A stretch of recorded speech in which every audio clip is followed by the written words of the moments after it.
அனைவருக்கும் வணக்கம். Tamil Nadu engineering college admission counselling இன்னைக்கு ரேங்க் லிஸ்ட் ரிலீஸ் பண்ணியிருக்காங்க. எப்படி ஒரு நல்ல காலேஜ் செலக்ட் பண்ண சொல்லிட்டு ஒரு வீடியோ ஆல்ரெடி நம்ம போட்டிருக்கோம். ஒவ்வொரு இன்ஜினியரிங் கோர்ஸோட ஸ்கோப், எந்த மாதிரி ஜாப் ஆப்பர்ச்சுனிட்டிஸ் இருக்குது, அதை பற்றி தான் பார்க்க போகிறோம். இன்னைக்கு மெக்கானிக்கல் இன்ஜினியரிங்கை பற்றி பார்க்க போகிறோம். ஸோ மெக்கானிக்கல் இன்ஜினியரிங் பார்த்தீங்கன்னா ஒரு மிஷின் ஆர் ஒரு வெஹிக்கிளை டிசைன் பண்ணி மேனுஃபேக்சர் பண்ணி டெஸ்ட் பண்ணி ரியல் டைமில் அப்ளை பண்ணிவிட்டு அதை மெயின்டைன் பண்ணுற வரைக்கும் எல்லாமே இதில் தான் வரும். ஸோ மெக்கானிக்கல் இன்ஜினியரிங் என்ன ஸ்கோப் இருக்குன்னு பார்த்தீங்கன்னா manufacturing field, automobile field, aerospace, energy, oil and gas, construction, robotics, இந்த ஃபீல்டு எல்லாமே ஸ்கோப் இருக்குது. ஸோ ஒரு மெக்கானிக்கல் இன்ஜினியரிங் ஸ்டூடெண்ட்டாக என்னென்ன மாதிரி கோர்ஸ் ஸ்கில் இருக்குன்னு பார்த்தீங்கன்னா இன்ஜினியரிங் மெக்கானிக்ஸில் thermodynamics, fluid mechanics, machine design, manufacturing, இதில் எல்லாமே ஸ்கில்ஃபுல்லாக இருக்கணும். சாஃப்ட்வேர் ஸ்கில்னு பார்த்தீங்கன்னா AutoCAD, solid works, CATIA, ஆன்சிஸ், கிரியோ, MATLAB, இது எல்லாமே ஸ்கில்ஃபுல்லாக இருக்கணும். ஸோ ப்ரைவேட் கேரியர்ஸ்ன்னு பார்த்தீங்கன்னா design engineer, production engineer, quality engineer, maintenance engineer, R&D engineer, HVAC engineer. இந்தியாவில் மட்டும் பார்த்தீங்கன்னா 2-3 டேட்டா சென்டர்ஸ் வரப்போகுது. இதுக்கு பார்த்தீங்கன்னா ஹியூஜ் HVAC இன்ஜினியர்ஸ் தேவைப்படுன்னு சொல்கிறாங்க.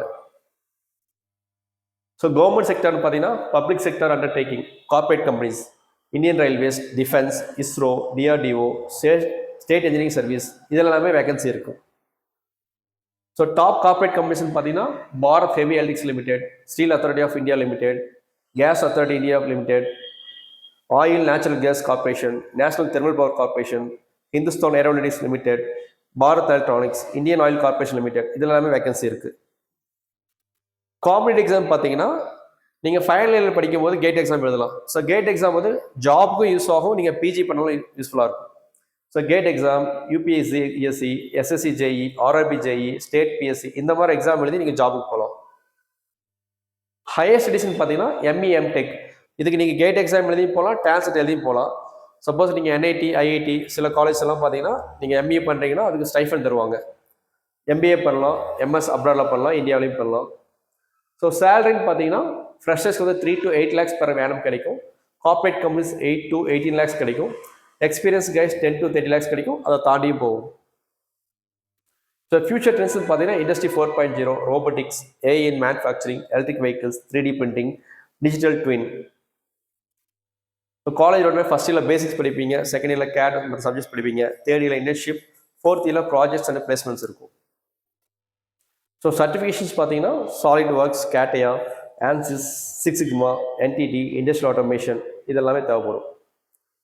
ஸோ டாப் ரெக்யூட்டேஷன் பார்த்தீங்கன்னா Tata Motors, Ashok Leyland, L&T, Mahindra, Bosch, Caterpillar, Hyundai. So interviews ஃபண்டமெண்டலாக ரொம்ப ஸ்ட்ராங்காக இருக்கணும், இண்டஸ்ட்ரிப் போயிருக்கணும், ப்ராஜெக்ட்ஸ் பண்ணியிருக்கணும், கம்யூனிகேஷன் ஸ்கில் நல்லா இருக்கணும், problem solve, real time problem ஏதாவது இருந்தால் சால்வ் பண்ண தெரியணும். ஸோ என்டர்பிரனர் நீங்கள் ஜாப் மட்டுமே ட்ரை பண்ணாமல் CNC ஜாப் ஷாப் வைக்கலாம், டிசைன் கன்சல்சி பண்ணலாம், மேனுஃபேக்சரிங் ஸ்டார்ட் அப் பண்ணலாம். இதுக்கு ஸ்டேட் கவர்மெண்ட் ஆகட்டும், சென்ட்ரல் கவர்மெண்ட்டுமே சப்போர்ட் பண்ணுறாங்க. ஆட்டோமேஷன் சொல்யூஷன்ஸ் பண்ணலாம்.